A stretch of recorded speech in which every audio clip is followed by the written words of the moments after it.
La plupart des espaces de travail ne paraissent pas ternes parce qu'ils manquent de meilleurs équipements. Ils paraissent ternes parce qu'ils semblent vides. Je m'en suis rendu compte grâce à une plante plus petite que ma tasse à café.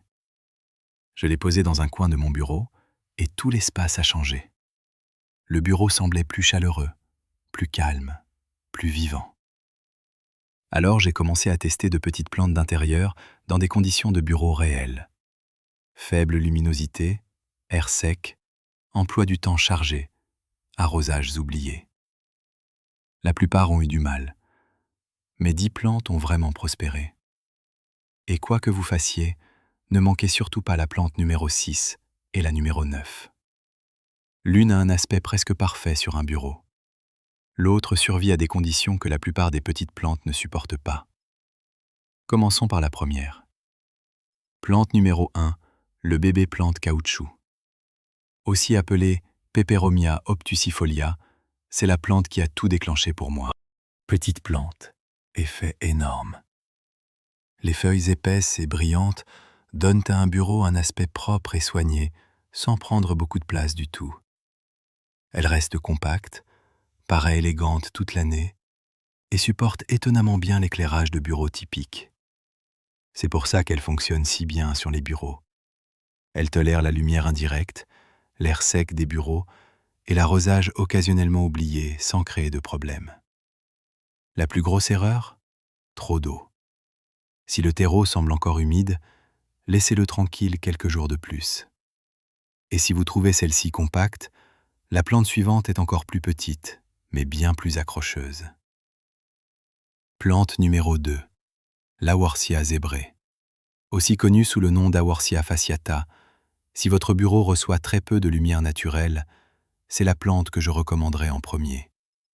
Contrairement à la plupart des succulentes, l'Aworsia zébrée supporte étonnamment bien une faible luminosité intérieure. C'est ce qui le rend si adapté au bureau et aux espaces de travail. Visuellement, il ressemble presque à une minuscule sculpture vivante. Des feuilles vertes pointues avec des rayures blanches éclatantes qui se remarquent immédiatement sur un bureau. Et l'entretien est incroyablement simple.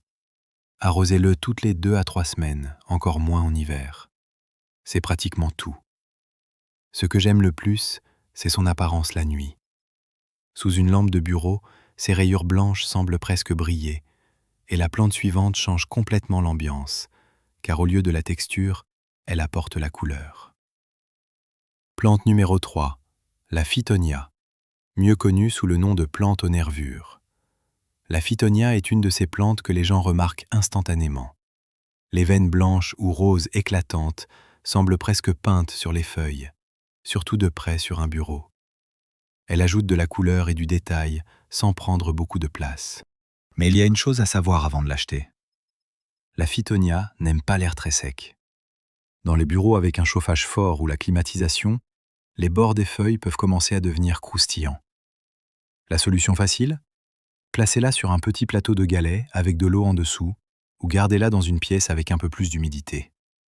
Faites cela et elle devient l'une des petites plantes de bureau les plus accrocheuses que vous puissiez posséder.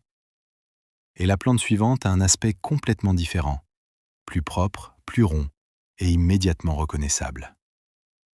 Plante numéro 4, la plante à monnaie chinoise, aussi appelée Pilea peperomioides.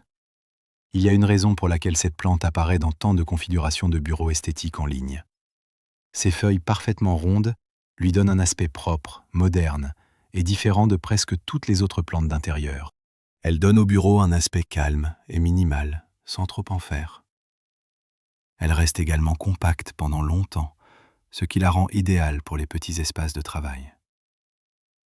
Une chose intéressante à propos de cette plante, les feuilles se tournent lentement vers la lumière. Faites tourner le pot toutes les semaines environ, et elle pousse uniformément. Ignorez-la, et toute la plante commence à pencher vers la fenêtre. Et honnêtement, ça peut aussi avoir une belle apparence. Une chose à noter, elle préfère la lumière vive et indirecte. Près d'une fenêtre, c'est l'idéal. Et la plante suivante est peut-être la plus facile de toute cette liste, avec une texture que les gens remarquent toujours immédiatement. Plante numéro 5, le mini-jade, aussi appelé Crassula ovata. Le mini-jade a une sensation très différente de la plupart des petites plantes de bureau. Même quand il est jeune, il a l'air mature, presque comme un minuscule bonsaï assis à côté de votre écran. Il donne à un espace de travail un aspect calme et établi immédiatement. Il est aussi parfait pour les gens occupés. Arrosez-le toutes les 2 semaines, donnez-lui l'endroit le plus lumineux de votre bureau et laissez-le surtout tranquille. C'est là que la plupart des gens se trompent en fait. Ils placent les plantes jade dans des coins plus sombres, parce qu'ils supposent que toutes les succulentes supportent bien la faible lumière.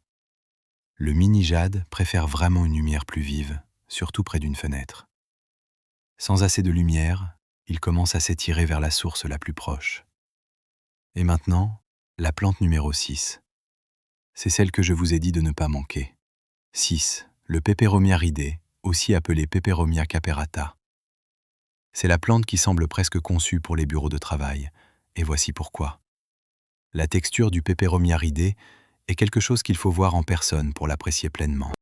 Des crêtes profondes et ondulées parcourant chaque feuille, vert foncé ou bordeaux selon la variété, créant une surface qui semble presque sculptée.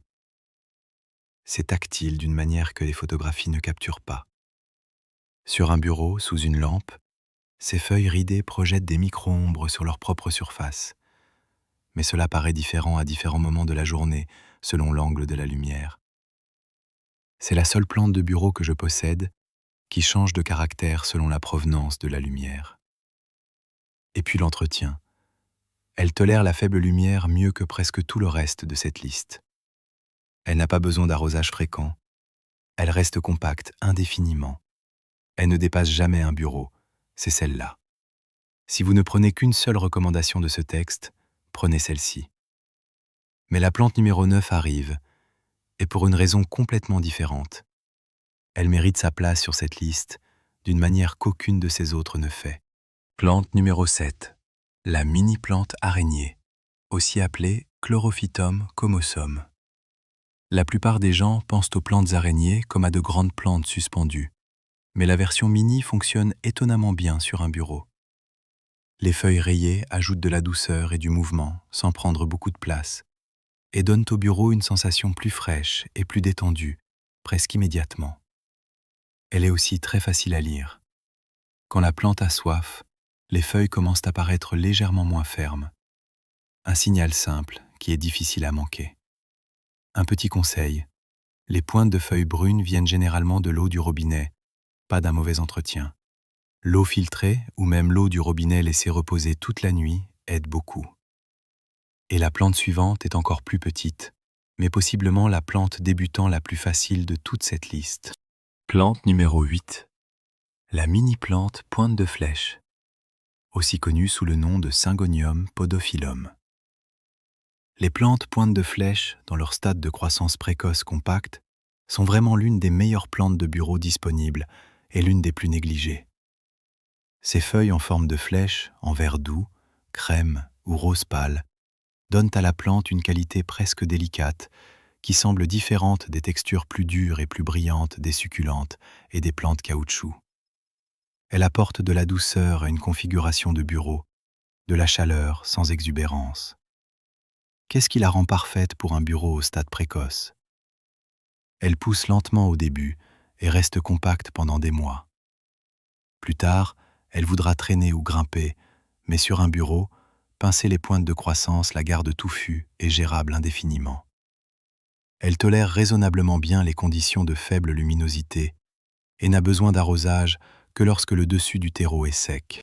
Maintenant, la plante numéro 9. J'ai construit jusqu'à celle-ci. Plante numéro 9. Le mini-anthurium.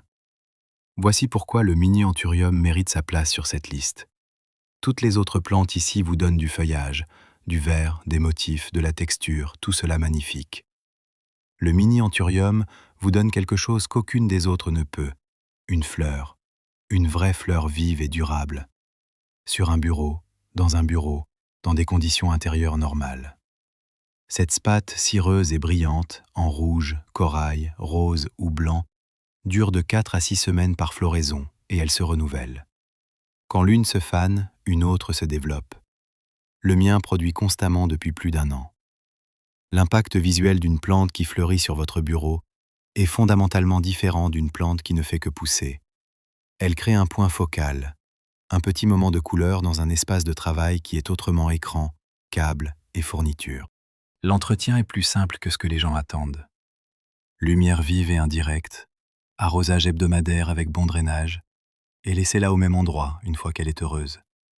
La déplacer interrompt le cycle de floraison, et la dernière plante de cette liste ne ressemble à aucune de celles-ci. Pas de terre, pas de pot, presque pas d'entretien du tout. Plante numéro 10, la plante aérienne, aussi appelée Tillandsia. Les plantes aériennes existent en dehors de toutes les règles que nous avons discutées aujourd'hui. Pas de terre, pas de pot, pas de trou de drainage, ni d'horaire d'arrosage, ni de vérification d'humidité du sol. Vous placez un Tillandsia où vous voulez, en équilibre contre un porte-stylo, assis dans un petit plat en verre, accroché au bord d'un écran, et il vit simplement là. Ils absorbent l'humidité et les nutriments à travers leurs feuilles depuis l'air et depuis un trempage complet dans l'eau toutes les 1 à 2 semaines. C'est toute l'exigence d'entretien. Sur un bureau, elles fonctionnent plus comme une sculpture vivante que comme des plantes traditionnelles. Les formes géométriques et architecturales des différentes variétés de Tillandsia, certaines épineuses, certaines douces, certaines argentées et presque métalliques, ajoutent un élément de design à un espace de travail que les plantes à base de terre ne peuvent pas vraiment reproduire. Mise en garde honnête, les plantes aériennes ne poussent pas de manière spectaculaire. Elles ne sont pas une transformation visuelle sur des semaines, elles sont une présence permanente et sans effort. Le compagnon de bureau qui ne vous demande jamais rien. Un bureau n'a pas besoin d'amélioration coûteuse pour se sentir mieux. Parfois, il n'a besoin de rien de nouveau du tout. Parfois, il a besoin de quelque chose de vivant. Les 10 plantes de cette liste, de l'Aworthia architecturale à l'Anthurium fleuri, en passant par la plante aérienne sans terre, partagent toute une qualité. Elles s'intègrent dans une vraie vie professionnelle, une vie occupée, distraite, parfois oublieuse, où la dernière chose dont vous avez besoin est une autre chose à entretenir. Elles apportent à un espace de travail quelque chose qu'aucune amélioration d'écran ou solution de gestion des câbles ne peut fournir. Texture, couleur, vie. La présence silencieuse de quelque chose qui pousse à vos côtés pendant que vous travaillez. Laquelle améliorerait instantanément votre configuration de bureau.